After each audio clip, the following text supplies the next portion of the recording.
안녕하세요, 강아치 구독자 여러분. 북한에서 온 강아치 채널의 강아치 엄마입니다.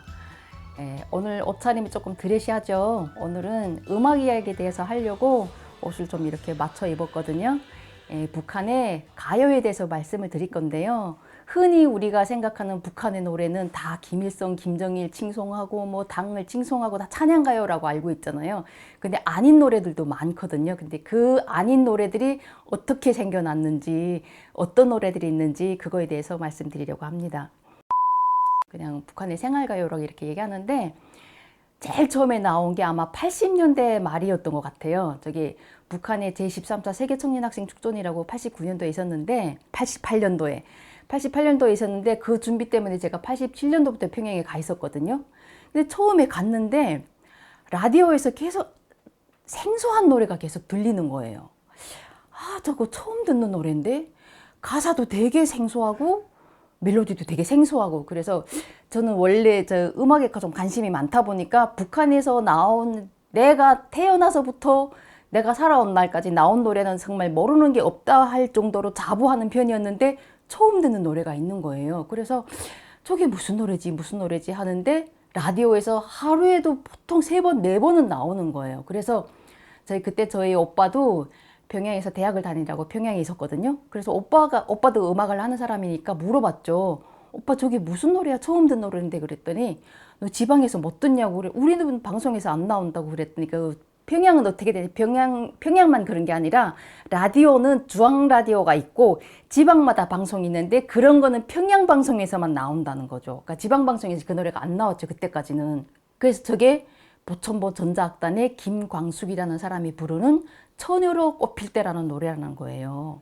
시집을 가라한 어머니 말씀 처녀로 꽃필 때 가라시네. 그때 처음으로 보천보 전자악단에 있다는 것도 알았고 거기에 저런 사람이 있었구나 그런 것도 알았죠. 그때 80년대 말 그때는 보천보 전자악단에서도 김광숙이라는 그분 한 사람만 노래를 하고 나머지는 다 코러스였거든요. 뭐 전혜영이고 뭐 이경숙이 다 얘네는 코러스고 김광숙이만 솔로를 했었거든요. 그 사람이 하는 거예요.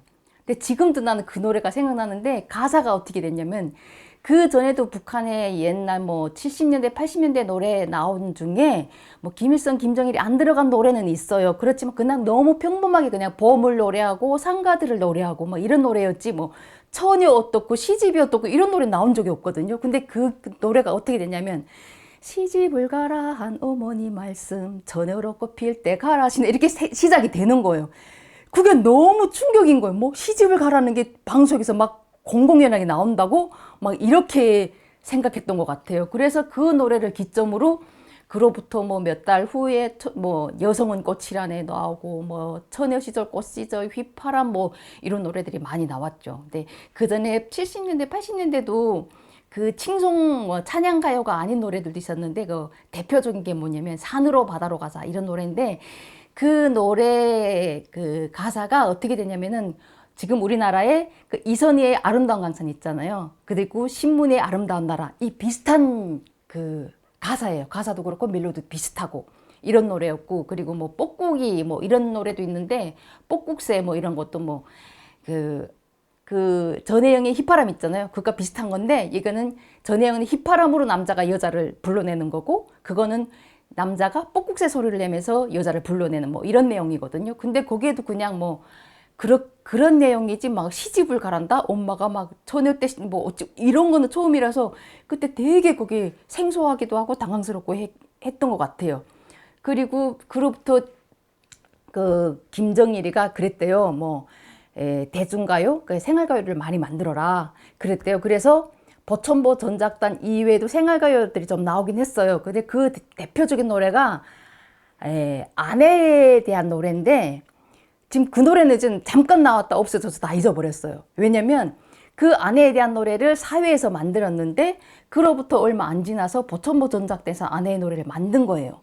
그러니까 그 보천보 전작단의 노래가 나오고 많이 불려지다 보니까 일반 작곡가가 만든 그 노래는 쑥 들어가 버린 거죠. 북한에서 그 아내의 노래는 그게 어떤 내용이냐면 그 아내가 그 가족을 위해 손이 마를 날이 없이 일을 하고 뭐 그래서 정말 그 남편이 그 손을 볼 때마다 마음이 아프고 뭐 이런 내용의 노래거든요. 뭐 그런 노래도 있었고 그 다 아시는 뭐 여성은 꽃이라네 건 다 아시잖아요. 여성은 꽃이라네 뭐 이런 것도 있고, 그다음 처녀 시절 꽃 시절, 처녀 시절 꽃 시절 웃음도 많아 뭐 그때는 되게 그게 생소했지만 우리는 너무 재밌었죠. 그 노래가 너무 부르기도 편했고 그 거부감도 없고, 일단 뭐 솔직히 북한에서 살 때는 찬양가요를 부르는 게 거부감이 없기는 했어요. 근데 그 재밌었으니까 그냥 아무렇게나 막 부를 수 있는 그런 노래여서 재밌었으니까 그것도 많이 불렀던 것 같아요. 그때 한번 미국에서 한번 가수가 북한에 온 적이 있었거든요. 근데 그 신문이 어떻게 났냐면 미국의 대중 가수 누구 뭐 평양을 방문했다고 이렇게 나왔어요. 북한은 대중 가수는 어떤 사람이지? 그때는 되게 그게 의문스러웠거든요. 북한은 그냥 가수면 가수지 뭐 그냥 뭐 대중 가수 아니면 그럼 또 무슨 가수가 있지? 막 이렇게 생각을 했는데 제가 여기 와 보니까 여기는 발라드 가수, 뭐 트로트 가수, 그다음 성악 하는 사람도 따로, 클래식 하는 사람 따로 있고, 뭐 락 하는 사람 그 이름마다 다 가수라는 게 있잖아요. 근데 북한은 그냥 하나예요. 창법도 하나고. 그러다가 보천보 전작단이라는 게 나오면서 창법이 약간 성악에서 벗어난, 북한의 노래는 거의 다 성악적으로 노래를 불렀거든요. 오! 막 이렇게 불렀거든요. 근데 보천보 전작단이 나오면서 약간 진성이 들어간 노래, 가성이 아닌 진성으로 노래를 하는 방법이 나오면서 일반 가수들도 그런 노래를 많이 했었던 것 같아요. 그래서 그 흔히 우리가 생각하는 그 북한의 노래를 우리나라 사람들이 접한 적이 많이 없지만 딱 들었을 때는 그냥 보천보전악단에서 부르던 노래 아니면 뭐 우리 탈북민들이 여기 와서 뭐 예술단을 만들어서 노래하는 거 다 들었잖아요. 그러니까 북한 노래는 다 그런 줄 알거든요. 근데 그게 아니고 그거는 90년대 이후에 생겨난 창법이고 90년대 이전에는 그냥 다 성악이었어요. 오! 막 우리 성악가, 소프라노 성악가들, 뭐 알토 성악가들 하듯이 모든 사람들이 다 그렇게 노래를 불렀거든요. 발성법이 다 그랬거든요. 그러다가 90년대 이후에 들어서면서 보천보전작단, 왕제산악단 뭐 이런 애들이 들어서면서 이런 사람들이 거의 진성으로 노래를 하고 그 트로트 반, 뭐 클래식 반 섞인 소리를 노래를 하다 보니까 여기 오신 분들이 거의 노래를 그렇게 하는 거예요. 딱 들으면 저기 북한 창법인데 이렇게 들리잖아요. 그렇게 노래를 하는 거죠. 그래서 그 신문이 그때는 되게 의문스러웠는데 제가 한국에 와서 보니까 가수라고 따로 칭한 이유가 있었구나. 막 그런 생각이 드는 거예요. 그리고 참 제 기억에 남는 게 저 윤도현 가수 있잖아요. 윤도현 가수가 평양에 왔을 때 저 직접 가서 봤는데 그때 당시도 지금 계산해 보면 그때 당시도 윤도현 가수가 아마 한 23살, 4살, 5살 막 이렇게 됐을 때인 것 같아요. 진짜 꽃미남이었어요. 북한에는 남자들이 그렇게 얼굴이 작은 사람이었고 얼굴이 작은 사람을 별로 이렇게 막 내세우지도 않고 북한은 그냥 여자고 남자고 다 달덩이 같은 거 이런 걸 좀 그러는 편인데 얼굴도 쬐꼬마고 너무 잘생긴 사람이 나와서 노래를 하는데 막 저는 막 침을 흐르고 봤거든요. 그러다가 진짜 이게 반전. 다음은 아리랑을 부르겠다는 거예요. 그래서 우리는 속으로 생각하고 있었어. 아리랑, 아리랑. 뭐 이렇게 감정을 잡고 있었는데, 키보드 막 치다가 기타를 딱 바꿔 치더니, 아리랑, 아리랑. 깜짝 놀랐어요. 어머, 저게 무슨, 뭐, 북한의 소위 말하는 깡패들이 노래 부르는 거 있잖아요. 락 비슷한 거는 깡패들이 그렇게 노래를 하거든요. 그렇게 노래를 해갖고 어머 어떻게 저렇게 꽃미남 사람 노래를 왜 저렇게 하냐 막 이래갖고 그때 되게 충격을 받았거든요. 그래서 지금도 그 윤도현을 볼 때마다 그 생각이 나고 지금도 윤도현 되게 좋아하거든요. 그때 본 기억이 있어갖고. 그리고 또 하나는 그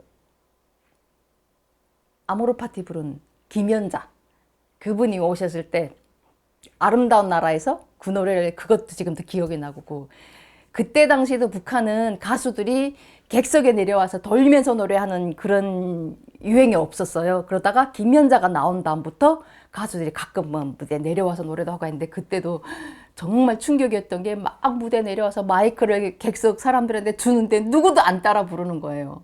그래갖고 그래도 그거를 얼마나 슬기롭게 잘 넘기고 올라가서 노래를 하고 하는데 그때 저는 그 가수들을 보면서 그 김연자를 보면서 되게 부러웠던 게 저는 북한에 있을 때 성악을 못했거든요. 그래서 높은 음을 올라가지 못해서 항상 노래를 하면 낮게 하고 그래서 막 그 모인 그냥 개인 자리 오락회 같은 거 하는 장소에서는 날 노래를 잘한다고 했는데 무대에서는 안 써주는 거예요. 왜? 성악이 안 되니까.